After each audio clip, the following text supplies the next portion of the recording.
Well, hello, Young and the Restless Daily Recap fans. Today's weekly recap is from Monday, October the 16th, 2023, through Friday, October the 20th, 2023. I had to kind of do it all in one, everybody, because oh my goodness, my schedule last week was crazy. But here we go. Let's talk about what's happened in Genoa City land. Well, we have Heather. Heather is back, and I'm gonna just I did a group of pictures per day.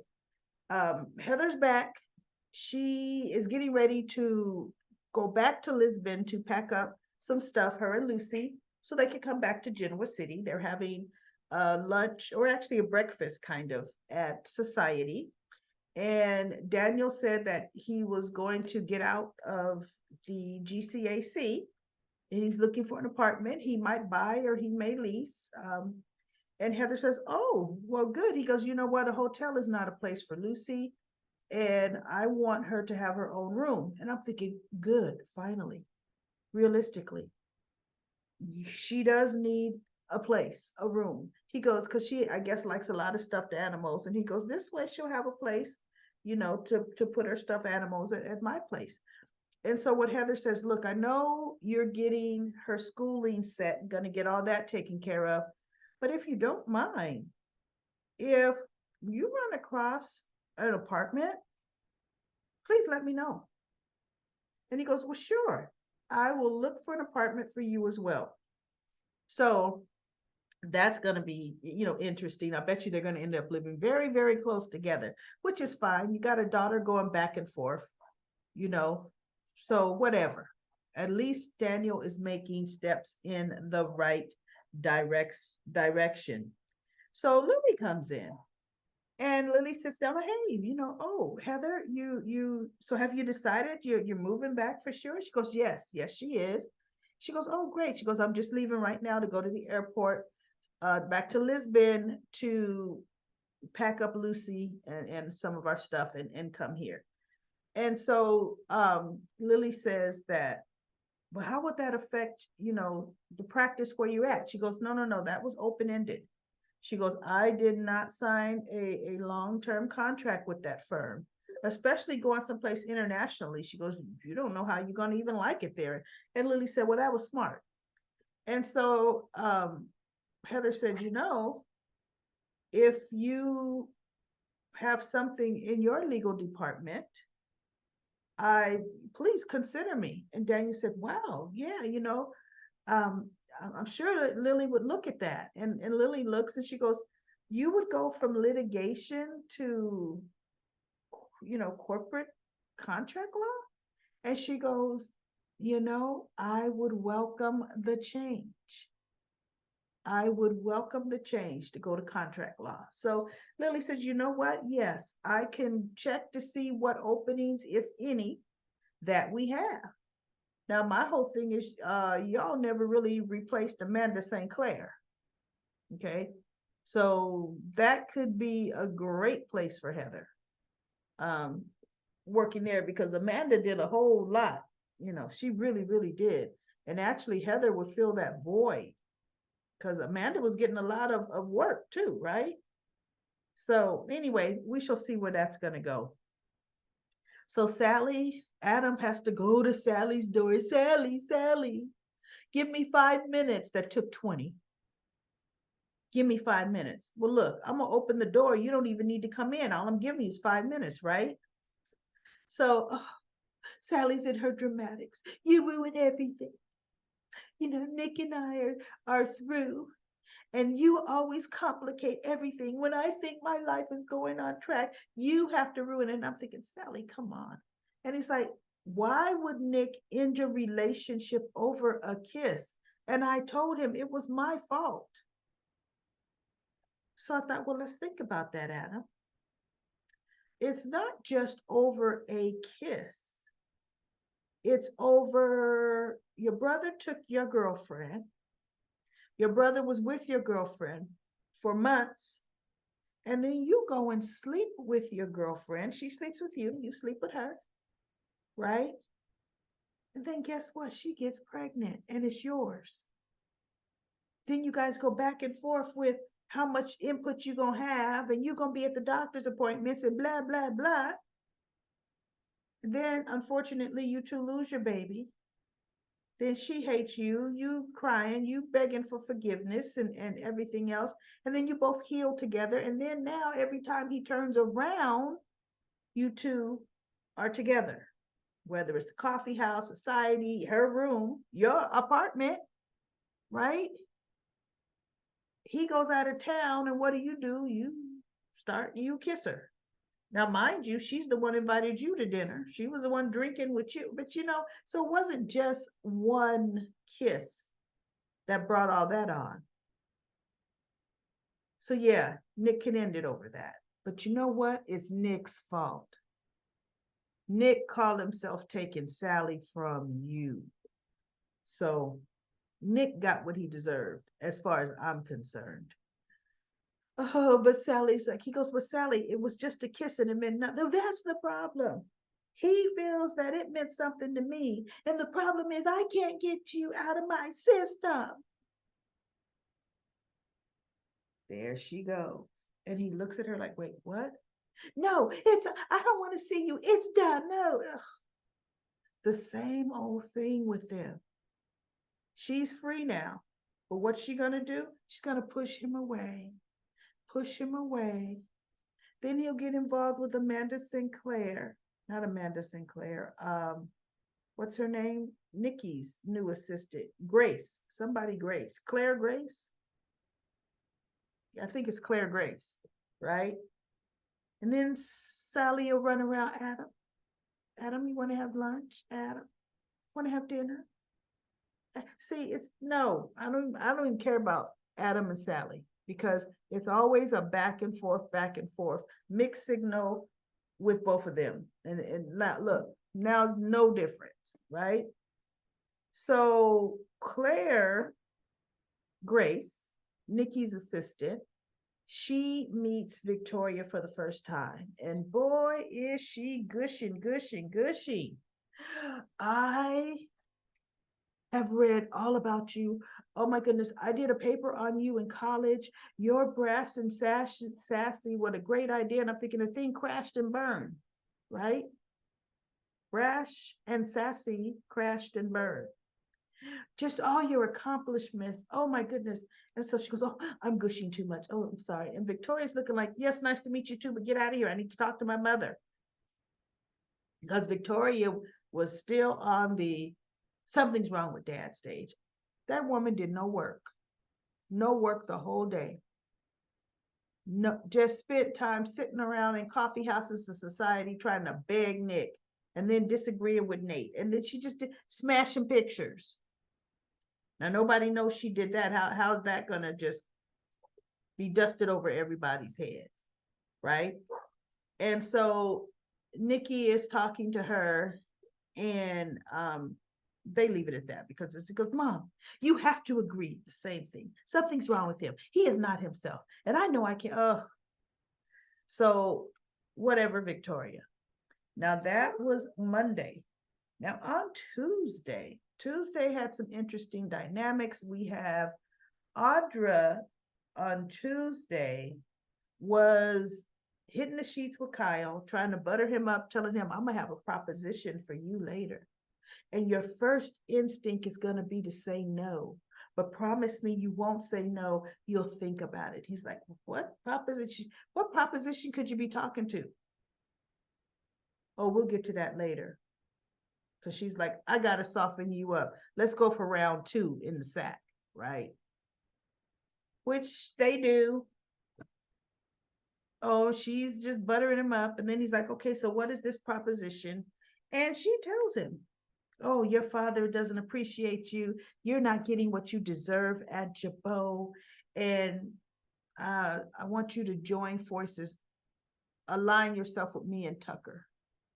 And he's like, what do you mean align yourself with you and Tucker? Oh, because Tucker's going to take over Jabot. And he doesn't want to run the company. I'm going to do it. And I want you as my second in command. because I appreciate you. And I'm thinking, and you've never run a cosmetics company. At least Kyle has had experience in the family business. Audra has not, right? So he goes, oh, and he gets a little offended.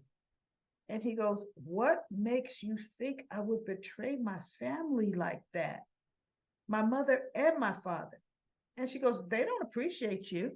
And if he did, he would understand your father has had a good run and he should be happy to pass the baton down to the next generation. But he's not doing that. That's not how it's supposed to happen. And I'm thinking, girl, see, you don't have a family. What do you mean? Jack is not retirement age. Well, really, he is, right? But soap opera land, he's not. But John Abbott ran Jabot well older than Jack is now, right? Look at Victor, even though really he should. But anyway, what I'm saying is no, Audra, no. And so she goes, you are going to get, you know, the respect you deserve. Just think about it. Oh, he gets up and he puts his shirt on. And he goes, I don't know what made you think that. She goes, oh, you leaving so soon? He goes, what makes you think I would stay here after what you just asked me to betray my family? She goes, Kyle, you didn't say no. And she said, and you know what? Think about it. Just seriously think about it. Oh, he leaves. And he goes home and he hears Billy and Jack talking. That's a little later. We cut to some another day for that. But you know, we already know where that's going with Kyle. So now we have let's see. When he gets home, Jack and Billy are talking about, you know, the bug that Tucker put in the plant. Jack told Billy about it, and Billy is telling Jack, don't trust Phyllis. She told you this, but she's got something else going on. And Jack is like, no, Billy, she's trying to make amends. And I feel she thinks this is the way to start. And he goes, well, you don't believe her. And he goes, look, no, I will not forget or forgive what Phyllis put us through. However, right now we're in a serious threat, Billy, with Tucker. Phyllis did not have to give me the information if she were out to get us. We had no clue that there was a bug in that plant. She's the one that told me. So I am grateful for her help in this matter, and we may need her for something else. So I'm keeping that door open. But I'm just saying, okay, fine. But you know, he goes, no, Billy, you know I know Phyllis all too well. But in this case, she did us a solid. So Kyle is like, when he came in, they were talking about, okay, now it's time to really go on the attack against Tucker, right? And Kyle says, what's going on here? And Jack and Billy are bouncing things off of each other, and they're saying they should put the information they know about Tucker, make it public. Just blow it out the water and see, you know, what happens. It can't be, you know, any worse than just sitting around. And I thought, nothing's going to happen. That was so long ago. And Tucker was not even physically present at the company. Why they're making it like that's going to be something huge, I don't know, because it's not.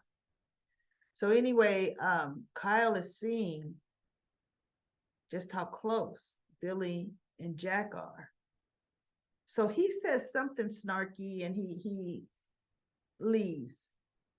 And no, he doesn't say anything snarky. He's just like, well, you know, Billy is saying, I'm gonna go, or somehow Jack and Billy are wrapping up the conversation. And Kyle talks to Jack, and Kyle tells Jack that, you know, he wants his old position back. And Jack is just looking at him like, oh my goodness, I'm not gonna fire my brother right now. So they kind of leave that scene and we go to Phyllis. She's having dinner with Daniel and Summer. It was her first, they were celebrating her first finished, completed day on the job as a general worker. And she goes, it went well, even though her boss, she's like, is still in diapers. Daniel goes, he says, whatever her name is, he goes, she is 29 years old and she has an MBA in whatever it was, maybe IT technology. And Phyllis goes, oh, MBA, MBA. No, no, she's okay. She's all right. I'm just saying, young. She's a baby. You know how Phyllis is, but she's okay. And my first day went well. I mean, I'm not in charge, running the operation like I could be. And Daniel just looked, but no, no, you're right. I'm happy to have a job and to be contributing. Thank you, Daniel. And he's just looking at her. Mm-hmm. You're welcome. Mm. And so she says she's just so happy that she was able to find the money Stark had stolen from her to pay off the insurance company. She didn't find that money. And my whole thing is, why not? Why haven't you found it, Phyllis? Stark was not that savvy, really. Phyllis can hack into Tucker's information and everybody else's. She should have been able to find where Stark hid that money. Because as a matter of fact, I think he told her. Didn't he tell her when he was going to make her come with him? He hid it in the Caymans. Maybe it's more undercover in the Caymans than Cayman Islands than we think, right? So Tucker comes in and he walks right over to the table. And Phyllis is looking up at him. And Summer and Daniel look at each other. They look at Phyllis. Phyllis, you're looking awfully radiant tonight, here with your family, having dinner. She's like, Tucker, and he's like, man, this is an inspiration. I really wish that, Ashley and I would have been able to. Yeah. But anyway, he goes, anyway, y'all, listen, just have a wonderful dinner and I'll leave you to it. So he goes over to the bar. Phyllis is just glaring at him. And he's just glaring at her. Actually, he's more glaring at her than she's glaring at him because he's pissed off what how she dimed on him to Jack. And so they look, Daniel's looking, and Summer's looking at Tucker, looking at Phyllis, and Summer says, do you see the way he's glaring at Mom? Why is he glaring at you that way? So Phyllis goes, Tucker's always glaring. He glares at everybody. Daniel says, no, you know what? And he stands up. I think I need to go speak to him. Daniel, no. Daniel, Phyllis is trying to get him to sit down. And Daniel goes, nope. I'm going to go speak to him. So he goes over to him and Tucker goes, Daniel, can I buy you a drink? He goes, no. He says, I'm over here to find out, why are you glaring at my mother? And Tucker goes, glaring? I'm not glaring. He goes, yeah, you are. You're glaring. And I'm like, what's behind it? Why are you doing that? And he goes, no, I'm like I said, I'm just admiring your family unit. And it's making me miss mine. And Daniel's looking like, yeah, right, whatever. So Tucker says, listen, I'm going to buy you dinner. I'm going to buy all of your dinner. Daniel's like, no, you won't. Not needed. Mm-mm. And he turns, walks away, and sits down. So they're talking, and Phyllis is like, you know what? Let's just go somewhere else. Let's just go somewhere else. And they're like, no, we're here. Everything's fine. And I think they eat dinner. They finish eating dinner because they ask for the check, and the waiter says, oh no, it's already been paid for by Mr. McCall over there. So Daniel looks at him like, I thought I told you I didn't want you to pay for our dinner. And Tucker's just like, and Phyllis is like, so Summer and Phyllis are like, let's just go. And they're like, aren't you going to go over and tell him thank you for dinner? Phyllis is like, why? And in my mind, I'm thinking, why? And they said, well, it's only the polite thing to do. And I'm thinking, no, it's not. Right? So she goes, fine. She goes over and she tells him, thank you for dinner, you slime ball. Right? And he looks at her and he goes, really? And so she goes, yeah. And he says, well, you're trying to work both ends against the middle, betraying me, turning over information to the Abbotts about me. And she goes, yeah, well, whatever. And so Daniel and Summer are like, it sure is taking her a long time to say thank you for dinner. let's go over there. So they walk over, and so Tucker says, well, again, it was my pleasure to buy you and your family dinner, because he saw him coming, right? And Phyllis is just looking at him, and he goes, and I'm going to say good evening. So he leaves. And Daniel and Summer said, that sure took a long time just to say thank you for dinner. And in my mind, I said, you know what? She should have said, I didn't want to go say thank you for dinner. So we both started sniping at each other, which is why I didn't want to go say thank you for dinner. But you all insisted that I go say thank you for dinner. So they're back, Mom, there's clearly something going on between you and Tucker McCall. Clearly. Summer's like, stop with the lies. Just stop with the lies. What has happened? Why are you in his crosshairs and yada, yada, yada. So Phyllis says, well, okay, look, I'll tell you the truth. Jack Abbott approached me. He needed my help to see what Tucker McCall was up to regarding Jabot. So I hacked into Tucker's financials and into his accounts, and they looked, and I found out he had bought a listening device that he had planted, or he took, a gift for Diane and Jack's event and planted the camera there. So I warned Jack. I did a good thing. And Summer says, well, ultimately you helped the Abbotts. Yeah, okay, but your method of how you helped them, Mom, do you realize? You said you hacked into Tucker's accounts. You do know that's illegal, right? So Phyllis is like, I did the right thing.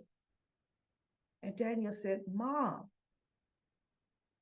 but it's that thing that you did could get you into trouble.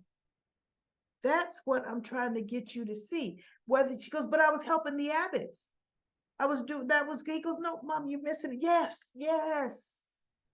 Helping the Abbotts was good. But the way you helped them was the wrong approach. So she goes, how else would I have gotten the information? Tell me, what other plan could have found that he purchased a listening device, and download the software? He goes, Mom, I don't know. I'm just saying. So they're like, just, you know what? Just forget it. Just forget it. Because she goes, no, I'm the good guy here. Tucker's the bad guy. I'm the good guy. So they just look at her like, oh my God, she'll never see it. So she leaves, and she goes, I got something I have to do at work. She goes straight to Tucker's suite. And she comes in, he goes, yeah, right on time, because he texted her, meet me in 15 minutes, in his suite. And he goes, so you decide you're going to play two sides against them. And he thinks he's got the upper hand. And she goes, let me tell you something. I got the upper hand once again, Tucker. I'm in the driver's seat. I'm in charge. I did a deep dive into you and your financials. And he goes, so? And she goes, ooh, and guess what I found? I found an interesting connection between you and Mamie Johnson. And he goes, what's that supposed to mean? To Mamie who? No, you know who. She has a LLC called L whatever, blah, blah, blah, B. And you are a silent partner in that company. You're actually the benefactor that gave her the money to buy her shares of Chancellor-Winters. He goes, so what? There's nothing wrong with that. Nothing illegal, nothing wrong. If in fact that's what I did. She goes, no, that's what you did. And when she said that, I thought, well, then I guess Aunt Mamie's investments weren't that good, right? Remember, she was supposed to have invested her money so well, which was how she had the money to do what she did. I guess not, right? She got it from Tucker. And that's where they're teamed up. So he says, look, that's nothing. She goes, yeah, maybe on the surface, but I don't know. I think Devon, Lily, and Jill, I don't think they're going to think that that's nothing. Mm. So, like I said, I'm in charge once again. So, what are we going to do about it? She just as coy as she wants to be. And he's just looking at her. He hates to get somebody get the one up on him. So they leave that at that. That is Tuesday. So now we have Wednesday. On Wednesday, Mamie meets with Nate again, trying to say, "We want you back at I want you back at the family company." And he's saying, "You know what, Aunt Mamie? I mean, I'm happy at Newman. It would never work with me and my cousins." And he goes, "Besides, Aunt Mamie, your stake in Chancellor-Winters is not that large a stake. Not enough that you could dictate this kind of change." She goes, "No, but don't ever underestimate the power of what I can and can't get accomplished. I'm just saying, if I do work on Devon and Lily and get them to see that you need to be at the family company, would you come?" And she has her drinking. Yeah. And he's like, "No, you know what, Mamie? It's not gonna work. I've been there, done that. Victor Newman values my opinion, and this thing." She goes, "But it ain't family. They are not your family. And in the end, you'll never really, you can move further with family." And he goes, "No, just not with not with Devon and Lily. No, I can't." And she's just not listening. And he goes, "And maybe something else is into play here. I'm sensing there's something else. You have another ulterior motive." And she goes, "No." And he goes, "Because Jill Abbott also has a say in it." And she's talking about Jill don't deserve that company. Catherine would hate the fact that she's in charge of the company. She's going on and on. And I'm thinking, Catherine knew you as the nanny and maid, Mamie. Catherine wouldn't want you dictating anything in her company. Let's be real. Seriously. So I'm thinking, girl, you don't know what Catherine Chancellor would want, right? So the more they have made me talking, I'm like, I don't actually like this the way they're making her personality. I don't like it at all, right? So now we have Jack talking to Tracy because when Jack was talking to Kyle was saying, "Look, I can see I'm not going to get my old job back." And Jack says, "Look, son, let's talk. We will find a position for you at Jabot. And it'll be one, that, yeah, it may not be the one you have, but it's going to be a really good position. We have never sat down and talked." And Kyle says, "There's nothing to talk about. Like, if it's not my old position, I don't want anything else." So he goes storming out, and Diane goes out to follow him, which is why there's an opportunity for Tracy and Jack to talk. Now, Diana catches him at the coffee house, and he says, "Did you follow me here?" And she goes, "Yes, I did." And she's trying to talk some sense into his head. He goes, "I don't know what my next move is, but I do have an iron in the fire."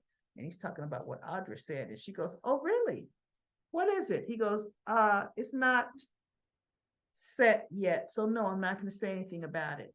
And she goes, "Well, I hope it has nothing to do with the Audra Charles." She's just going straight in on Audra, which I like. Diane is going to just always be a thorn in the side where Audra is concerned, which is good. Now, mind you, she was going to be that way to Summer, remember, because she wanted to, that's my son. This is my family, and this is my grandson. Like, Summer was the outsider. That's really what Diane was doing. But now with Audra, ooh, she can't stand her. So Kyle ends up walking away from Diane at the coffee house. And Diane is just like, "Oh, goodness, this boy." Because she said, "Just wait it out with Billy. Kyle, come, let's find you another position, work there, work for the company, and then look, eventually you will get your old job." Well, he don't want eventually. He doesn't want to hear it. He doesn't want to wait. So Tracy and Jack are talking, and Tracy's like, well, Jack, what are you saying?" He goes, "Trace, honestly, with the way Kyle is reacting is my fault. I handed him the keys of the kingdom way too soon. I did. I pushed him up the ladder before he really earned his way. He says, and now he wants me because he told Tracy he wants his old job back. And he doesn't want to accept nothing but his old job back. And Tracy says, but Billy's doing that job. And she said, Jack goes, I know. She goes, oh, ooh, that does put you in a pickle. He wants you to fire Billy to give him his job. Oh, she goes, ooh, Jack. And he goes, and quite frankly, Tracy, he needs to earn that job. She says, I just gave it to Kyle. And mind you, Kyle came in a side way, right? So he's walking in the living room. He wasn't trying to sneak, but they were in mid-conversation and didn't notice him. And Jack says, no, Kyle needs to prove that he's ready for co-CEO. You know, he really does. And this time I'm going to make him work his way. I'm going to have him work his way to it. So Kyle hears that, and now he's going out the front door. And I'm thinking, Jack and Tracy really got blinders on, because the chair Jack was sitting in, he could have had, all he had to do was halfway turn his head. And he would have saw Kyle standing there by the door. Seriously. So Kyle goes out. And when he goes out, oh, he's texting Audra, you know, saying that he wants to meet and talk to her more about it. And Audra was in, Phyllis and Tucker were finishing up. And Audra came to the door, and Phyllis says, you know, what are you doing here at this hour? And Audra's like, not that it's any of your business. Like, I'm not telling you. And Phyllis goes, well, whatever, you know, people, there's a dime a dozen of you, women like you, that have come through Genoa City. And she goes, Audra's like, please, right? Because she's thinking, we going to get ready to take Jabot, and I'm going to run your daughter right out of her company. That would be interesting, right? So Tucker's saying how she's worked on Kyle, and she thinks she made progress, and Kyle was going to come along. He goes, look, getting somebody to betray their family, that's a whole nother feat, and you are not that good, Audra. So as they're talking, that's when Audra gets the text from Kyle. And she goes, oh, so tell me how good I'm not. Kyle wants to talk to me about some more about the position. And so Tucker said, you know what, be careful, Audra, because you are starting to fall for Kyle. And that could prove to be very dangerous, right?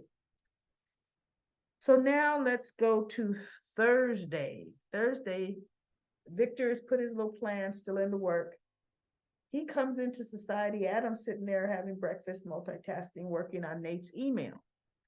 Victor comes in, just lays into him. I know what you're doing. I know what you're doing.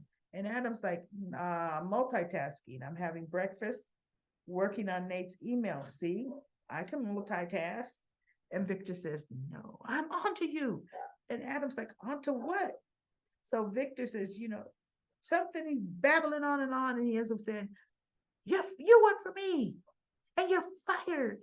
And Adam's thinking, what did I do? I haven't done anything. He's just completely baffled. So Victor sits down and hits the table in front of him, like, oh, I'm so mad. And Adam's thinking, what on earth could be going on with him? Right? Because that came out of left field. So then Nate comes in, and he sees Victor first, and he goes, hi, Victor. And Victor says, Nate Hastings. And he's talking to him, and he goes, yes, I'm here. I'm going to be meeting Adam. And he goes, oh, okay. You two have a great productive, you know, breakfast meeting or whatever he called it. So Nate comes and he sits down with Adam, and Adam is still baffled with what Victor just did to him. And Nate's saying, okay, Adam, you know, how are things going? He goes, well, I've cleaned up all your emails, and Adam told him something else, and he goes, great, great. He goes, we have that conference call. And so he goes, okay. And he goes, you notice Adam keeps glaring at Victor, the back of his head, right? And he goes, Adam, did something happen between you and Victor? And Adam says, you know, it's not worth going into right now. You know, let's just get out of here because they got the conference call. So he and Nate, they walk by Victor's table and he goes, hey, how was your breakfast meeting? This is what Victor's saying. He goes, okay, great, great. And so Adam says something to him. And he goes, oh, good, my boy. Well, listen, I'll see both of you at the office. And Adam is looking at him like, but you just fight, whatever. So he goes out and he tells Nate when they get back to Newman Enterprises, he goes, something is up with him. And Nate says, well, when I talked to him, he seemed fine. I didn't notice anything. He goes, before you got there, he was in a tirade. He accused me of something, I don't know what, and he fired me. And Nate says, wait, what? He goes, he fired me. And then when you came in, he's talking to you in a completely different demeanor. And then when we walked by the table, he said, see you both back at the office? He goes, something is not right.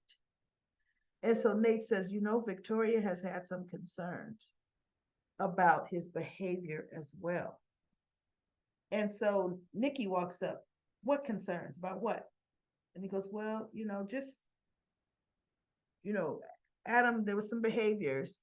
No. When Vicky walks up, she didn't say what concerns. Nate says, hi, Nikki, and blah, blah, blah. He was getting ready for the conference call, and Adam said, I'll be right there. So he goes, Nikki, can I talk to you? What about? And he goes, I have some concerns. Have you noticed anything about Victor? Is everything okay? And she goes, not that he's fine. Not that I would share anything about him with the likes of you. And I'm thinking, see, that is his son. And she's always treated Adam like the bottom of her shoe. Yes, Adam has done some things, but so have both of your kids, period.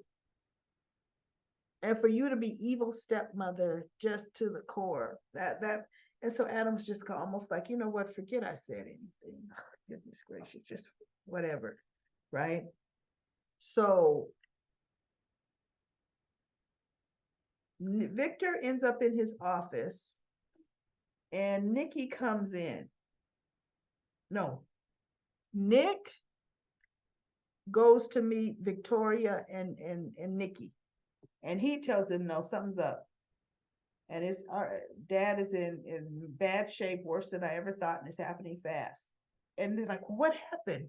Well, he's saying he didn't even realize Adam and Sally had lost their baby. And he said something else that was off. And he goes, there's something going on with dad's memory. And Victoria says, oh, glad somebody else sees it. And Nikki says, well, look, people have forgotten.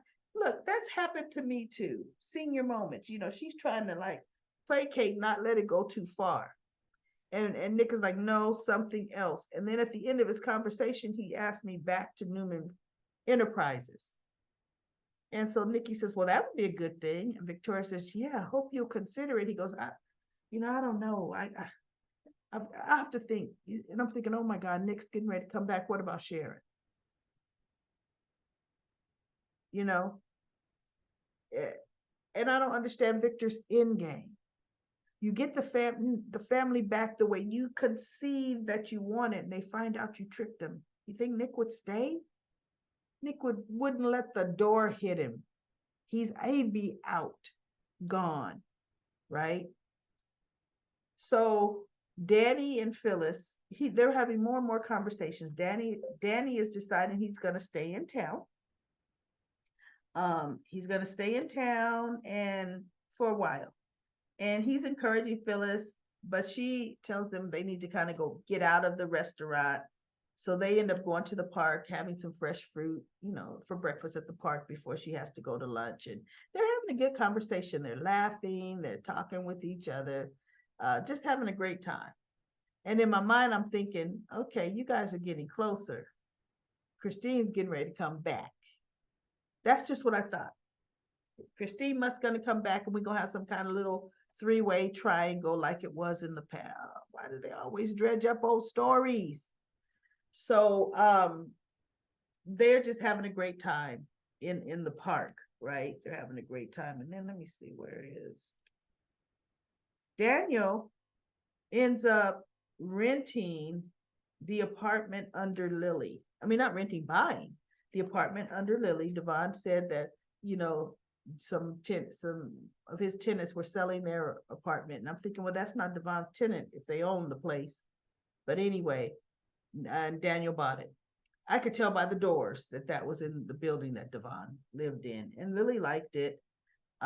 So Daniel and Lily were on their way to the park and they were going to come back, to celebrate. But the old owner still had some boxes in there that were going to be shipped out by tomorrow. So they were going to come back and celebrate privately. Chris in every room, probably in the new place. So they saw Daniel and Phyllis awfully cozy in the park, and Daniel's looking like, wait, what? And Lily's looking at him, and they walk up and they say, what's going on? And he goes, doesn't somebody have to get to work? And Phyllis says, I've got 20 minutes before it's time for me to clock in. Yes, I do know what time I have to be at work, right? And he goes, okay, I'm just making sure.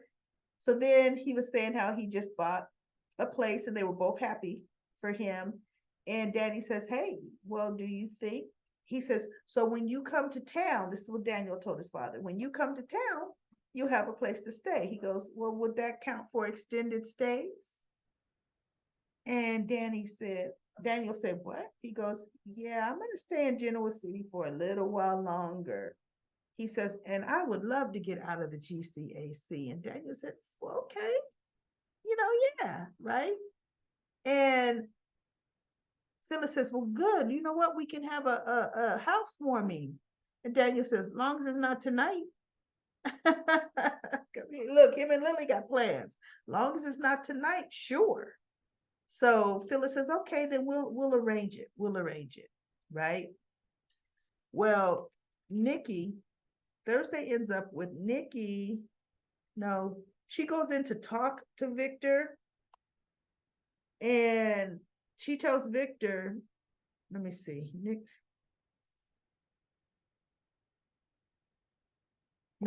Nicholas is talking to Victoria because Nikki had left. And she goes, see, I'm so happy you're on my side.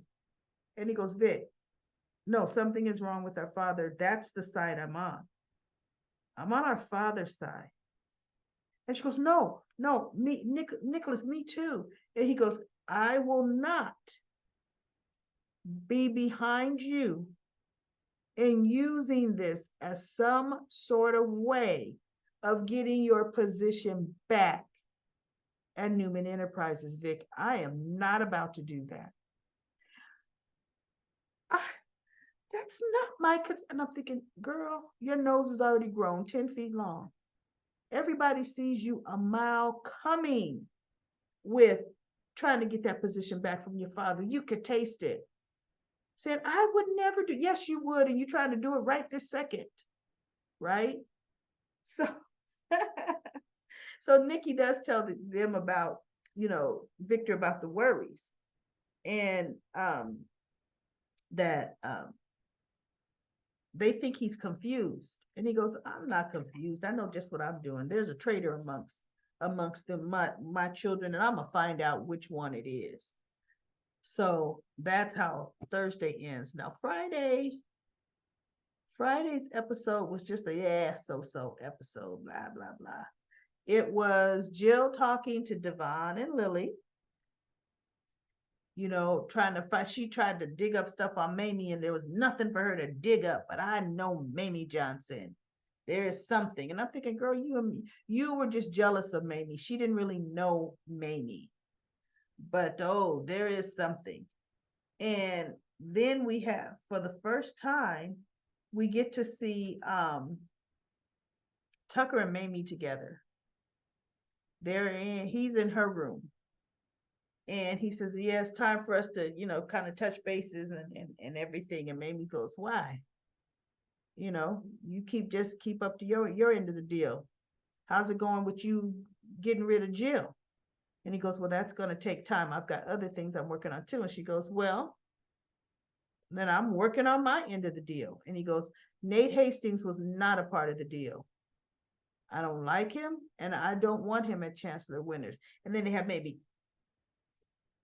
well, I do. And I thought, oh my goodness, that's supposed to work? Even they're having her, that's not Mamie. That's not Mamie's personality at all. Oh my God, I'm not liking the character they're having her play.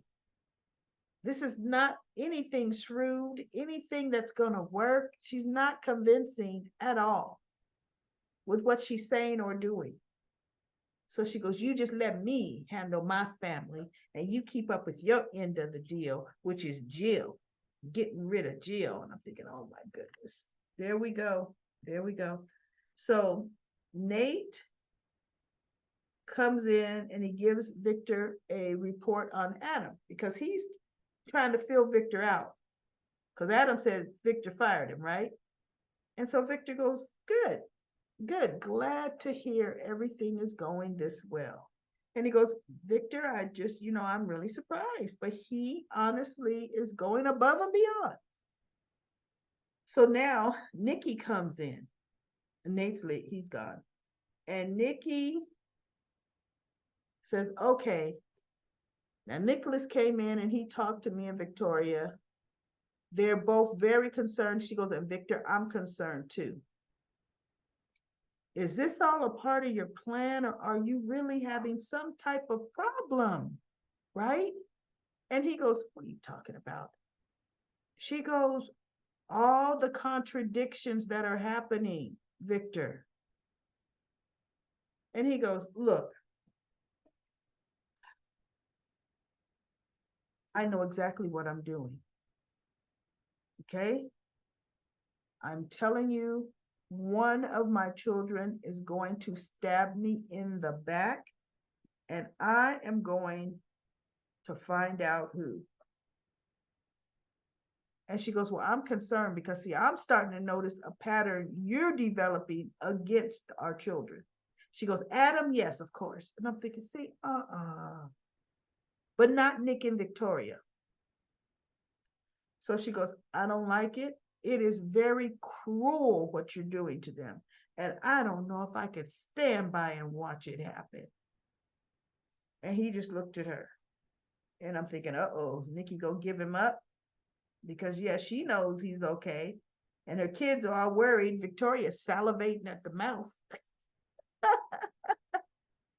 So we shall see what Nikki does. So now Tucker asked Devon out to lunch. And Devon, he comes and Tucker, but he has his guard up. And Tucker asks him, why do you have your guard up? And he goes, Tucker, there's so many contradictions with you. What do you mean? Why do I have my guard up? You say one thing and then we find out you're doing something else. He goes, well, that's not the case. Okay, well, then what happened with Ashley? She says you really scared her.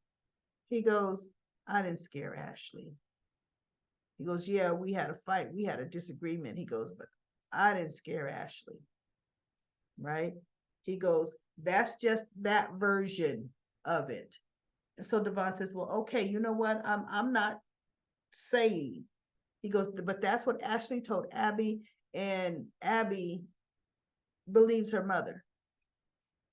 And so Tucker said, well, I'm just saying I didn't do, yes, we had a heated argument, but no, I didn't do anything to scare Ashley. And so he goes, well,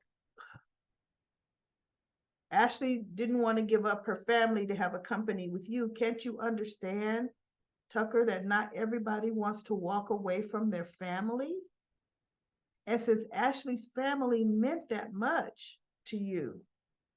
Can't you compromise? And he goes, well, let me ask you this. If Abby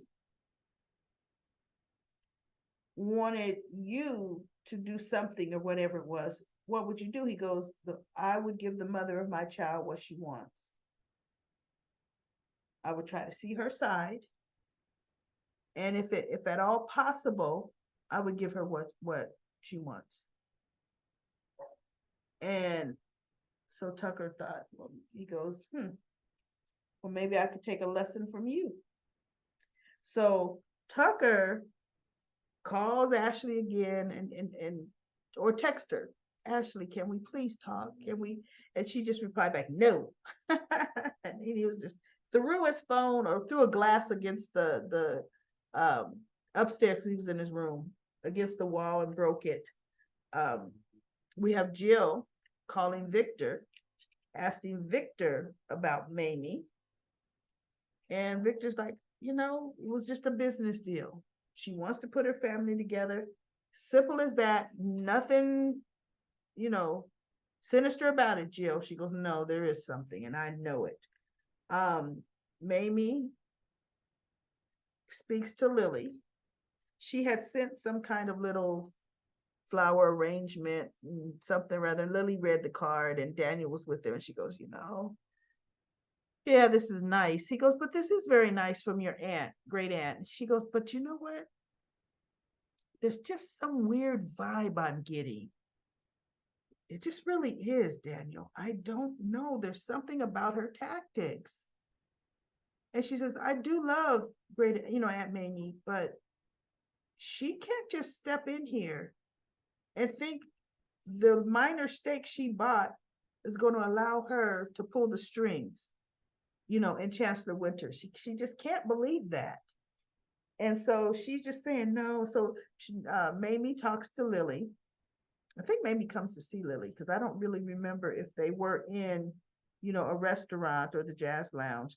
And she's talking about Nate, saying, it won't, how would it be, if the cousins, the family could get back together again? And Lily's like, Aunt Mamie, no. She says a whole lot happened. And what Nate did, Daniel and I just, not Daniel, Devon and I just cannot. She goes, but look, Neil wouldn't want this. And just for my sake, I just want you to be a little more open to where your cousin is concerned. Can you do that for me, honey? Can you do that? And so Lily's like, well, yeah, she could be a little more, not forgiving of Nate, but open to Nate, I guess, whatever. She just says, yeah, I'll think about it. She goes, well, that's all I can ask, right? And then Nate runs into Devon. And he tells Devon right off the bat, he goes, look, Devon, I'm gonna tell you right now, and Mamie's trying to develop a little coup. She's trying to bring me back to Chancellor-Winters. I want you to know I'm happy at Newman, and I am absolutely not behind this. I want to give you a heads up. So Devon said, okay, well, thanks for the heads up, because yeah, you definitely ain't coming back to Chancellor-Winters. So then he walks out the door, and Nate just looks at him like, I don't want to anyway. So that's the week's recap for the Young and the Restless. We've got 3 comments in Comment Corner. I am says, Nick is just getting karma from Sharon and the Phyllis triangle. He is just spiteful of the rest of the Newmans. Can't believe how they all hate Adam. He acts like them. I know. Nikki is delusional. Victoria is just like her daddy. She sure is. LaShunta says, I can't stand Chloe. Sally's play games. She's a better friend to Chelsea. Sally's playing games. It's old Adam. Victor gaslights his kids. See, Vicky planted the seed, and now Nikki is on it. She wants to tell it. She knows Vicky started this all. Victor is not in his right mind, but she loves her precious daughter. Nikki is the worst stepmother besides Brooke Logan. Yeah, Brooke is horrible too. Carly is the only stepmom that goes above and beyond. You mean our General Hospital? Yeah, Carly is a good stepmother. Dito says, hi everyone. Sorry it's been a long time. Daily recap lady. I've been sick. Oh no, for the last month and a half. Sorry to hear that, Ditos. The show's been very boring lately. Ever since Ashley left, Tucker it's not interesting or funny. I don't care what happens to Nick and Sally. I'm actually grateful they broke up. I definitely had a laugh when Sally said to Adam's kiss was more emotionally confusing for Nick. Yeah, right. Excuse me, but Adam didn't kiss Nick. LOL. I don't like the way they are writing Mamie as for writers. Josh Griffin thinks he's the only one who can do that job, and he is wrong. I like what Victor is doing to Victoria, Adam, and Nick. I don't like it. They need to get their game on. Victor is playing chess while those idiots are playing checkers. I think one character that's interesting to me right now is Audra. And besides Audra is Claire Saints, Claire Grace. She was really sick when she avoided answering Nikki's question about her family members. I know something's up with that. I can't wait to hear who she's related to. I used to be a Kyle fan, but he's acting like a spoiled, entitled rich boy. Now he's getting on my last nerves. He's getting on my last nerves too, 100%. And Young and the Restless is very, very boring. You know, I think the only backlash with me doing a week's review is I've been talking for a long time. You know what? Every day is just But anyway, everybody, let's see what next week can bring for the young and the restless.